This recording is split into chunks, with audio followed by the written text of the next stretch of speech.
into this Thanksgiving edition of Action Talk. I'm your host, Mark Saavedra, and I'm joined by my co-host, Thomas Shafer. And Thanksgiving means we've got a triple header on a Thursday. We had a little scare there for a little bit. Steelers and Ravens game was off the board. I had a little bit of COVID news. It's back on the board. I got my Steelers gear on. I'm ready. I can't wait. And don't forget, we always post our preview shows on Tuesdays. This is a special edition. This is released Monday. So Tuesday night, we'll be posting our Week 12 slate for the Sunday games. So it'll be in the bio. Link will be in the bio Tuesday night for our second video this weekend.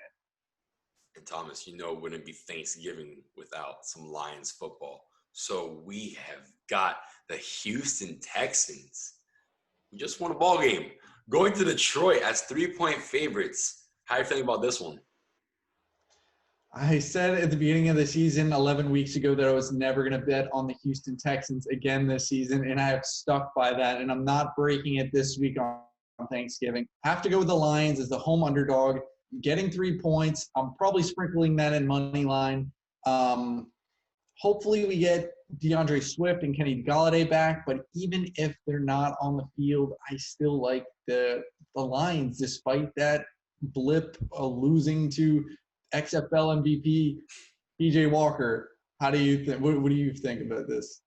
Well, thank you for putting some respect on his name because big Roughnecks guy myself. So I was really liking PJ Walker in the XFL. Happy he got his first win. I definitely slammed the Lions money line as soon as it opened up, but that's neither here nor there. We're moving forward, and here I can't really go with the Lions. They just burned me.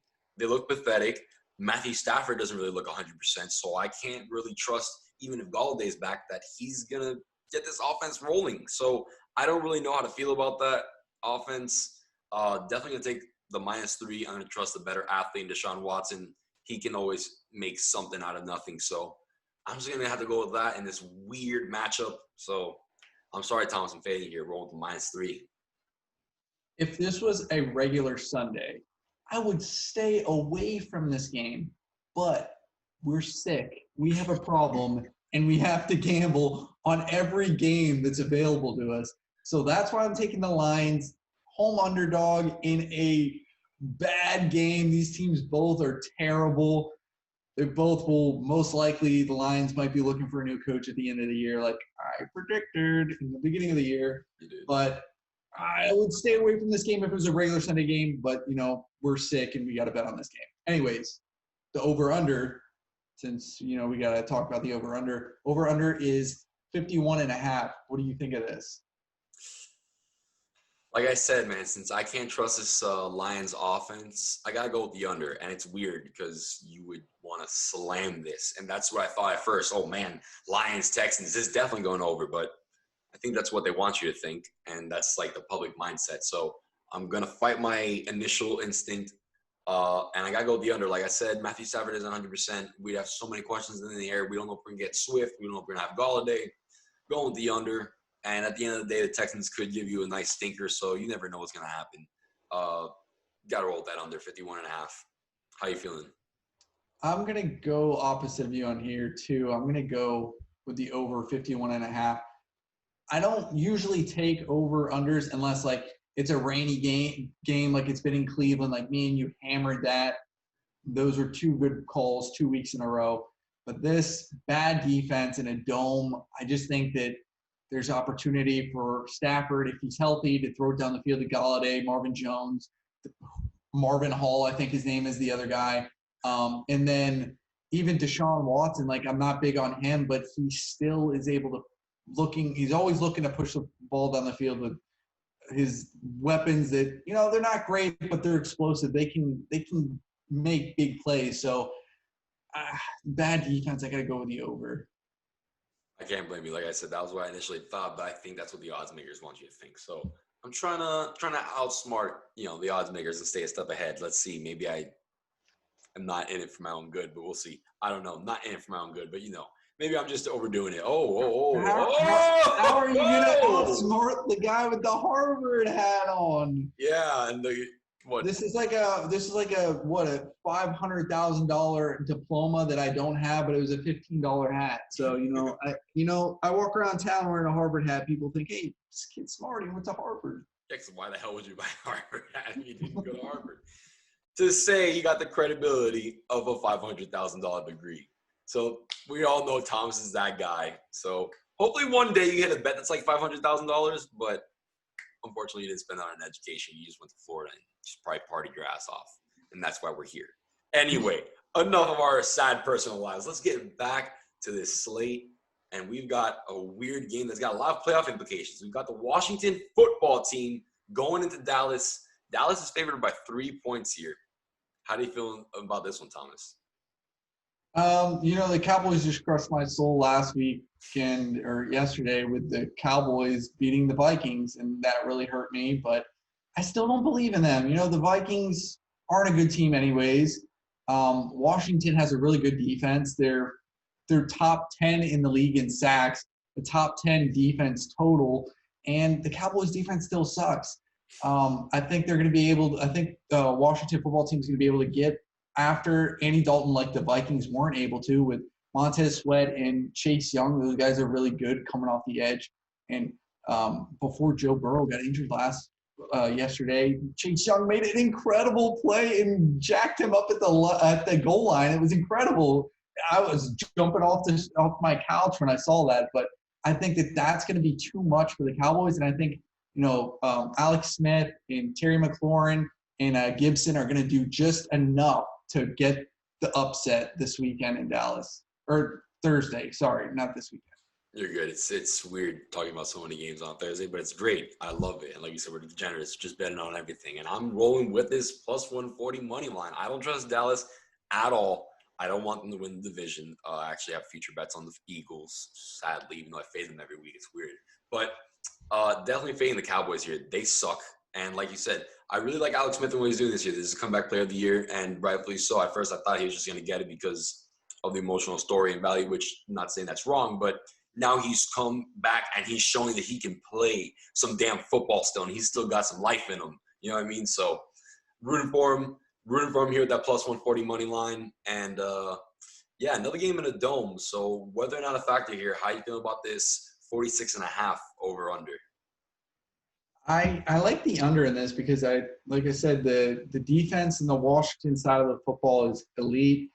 Their offense isn't explosive enough to go and blow the doors off of the Cowboys' poor defense, but I think that's just gonna set the Cowboys up to have to be very precise with their throws and running, and it's gonna keep the game short by running the ball like the Washington football team likes to do and play good defense. So running the ball, good defense, I got to go with the under.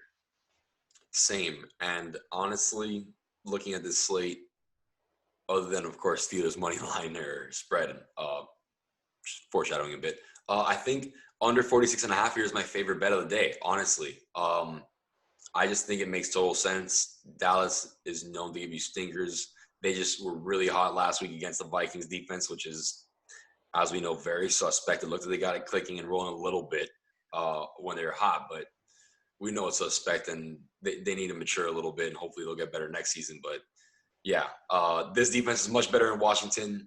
Taking that under 46.5, and I'm rolling with that money line in the Washington football team. Yeah, and to go back to if you're going to bet on the Cowboys, just this little stat that I saw, the Cowboys are 1-8 against the spread on Thanksgiving since 2011. So if you're thinking about betting on the Cowboys, I think you might want to tail me and Mark here because history repeats itself. Yeah, especially when you're talking about 1-8, you said. I mean, one. Maybe that was like in 2011 or whatever. I don't know what, but that's miserable. Man, definitely fading the Cowboys here. Thank you for that. I definitely secured my bet. And one bet that I don't need any more assuring of is my Steelers. We got the Baltimore Ravens, as you said it earlier. They're limping into this one. How you feeling about this 4.5-point spread in the Steelers' favor? I have to go with the hottest team in football, and that's the your Pittsburgh Steelers. I got my towel behind me. I'm not going to bring it out, but my terrible towel. I got that. I'll bang that out on Thursday if it comes down. My parlay comes down to the Steelers, but I got to go with the Steelers minus 4.5 now. It just moved down.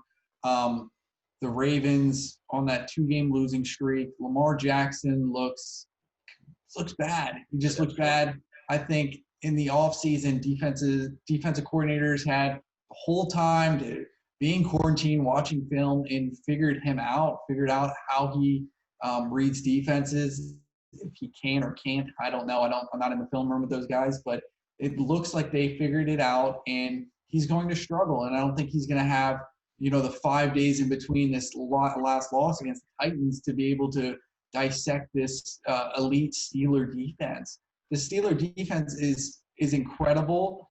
It looks like it did in the early 2000s, and they're going for their first sweep of the Ravens since 2017. I'm all aboard that. I'm all for it, man. I want to see this season keep rolling as is. So, got to take the -4.5. Very confident in this one. I think the Steelers win by double digits, which leads me to the total. I felt very weird about this one. At first, I was like, oh, this is going to be under for sure. Like, we're just going to pound them. And then I thought about the score prediction. And I looked at the total. I was like, well, okay, I had like 30-15. So I was like, oh, man, that's really close. So I definitely see us adding on a couple more points to that. So I got to take the over at 45 here. I like that it's a nice flat number right now. So at least you can get a push if any weird stuff happens. But I'm rolling with that over, Thomas. What do you think about this one? Yeah, so when we were talking before the show, and I just looked at the totals before the show. I looked at that and I read the wrong line, and I thought it was 49. And I was like, well, this could be like a 30-17 game. And then I looked and I'm like, oh, well, I'm looking at the wrong number. And it's 45, so that would be the over. And my theory on how it gets to that is, the Steelers knock the doors off the Ravens early, and Lamar Jackson maybe gets the touchdown late, doing his little, 360 spins, and against, the backups when they come in, and, he gets the over to hit at the very last with a touchdown run. So that's how I kind of think it's going to play out. And I just think the Steelers, I think that's probably the best bet of the week, I think, for Thursday. It's Steelers -4.5. Okay, so a little weird, but it's a holiday and it's a weird Thursday. So usually our best bets are spread, a money line, something like that. But this week we're giving you guys totals. But it's a weird season, very weird matchups. I mean, the first 2 games are miserable. At least the night game has that potential to give you like a great night feel for a great football game. And you'll be watching it, hopefully, with your loved ones, enjoying a meal or socially distanced. I don't know. I'm going to be alone just watching that. I don't want anybody to disrupt my game. I just need to watch that. And I know, Thomas, you were suspect earlier. You were skeptical. It's going to be the last leg of our parlays. We're going to be waiting on it, and I can't wait to enjoy it. So thank you guys for tuning in to another episode of Action Talk. Like we said earlier, check out the description below. We're going to have our link for our Week 12 preview. We're going to preview the rest of the games. Not all of them, but we'll give you guys a nice little preview of Week 12. And please be sure to follow us on Instagram and Twitter at Action Talk Bets.